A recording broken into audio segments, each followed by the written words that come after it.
بصراحة أول مرة أشوف محل سيريه يبيع لك عريكة. هلا بالأكيلة، معكم حميزة وتجربتنا اليوم لواحد من أشهر مطاعم السيريه في المدينة، قدوري. أنا ما راح أتكلم عن تنوع الأصناف الغريب أو منيو المعصوب، أول مرة أشوف سيريه سندويشت، سيريه بالسمك، سيريه بالروبيان، حاجة جديدة. بس راح أتكلم إنه ترى يفتحون من الساعة 1 الظهر، في سيريه غداكم وسيريه حيكون عشاكم. تعالوا نشوف هل قدوري الأفضل ولا لا. نبدأ بأول حاجة سيريه اللحم. قول بسم الله. خش لي.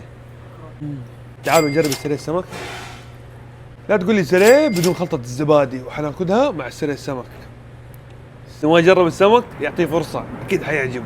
هذه واحدة من أصناف يقول نزلت عندهم مؤخرا جديدة، الشيا، كلنا لازم نطلبها ونجربها. عشان نكون منصفين ما أقدر أحكم على الشيا بما أنها بردت مع التصوير. خلينا نخش على السيريه المدفون وهو حار قبل لا يبرد. يا سلام، أسمع الريحة. بسم الله، لقمة كاملة متكاملة. شوفوا كيف. يفوز. تقول لي السيريه بدون كركديه؟ حقول لك ما كملت يا حبيبي. سلام، رهيب. معقول انا قاعد اشوف ولا لا؟ محل سيريه يقول لك حلي بالعريكه. بصراحه اول مره اشوف محل سيريه يبيع لك عريكه، بصراحه قدوري زبطوها. والحين جاء وقت التقييم. بصراحه السعر مقارنه بالكميات اشوفه مناسب وممتاز. نتكلم عن صنف نزل في الاخير وغطى عليهم كلهم، العريكه.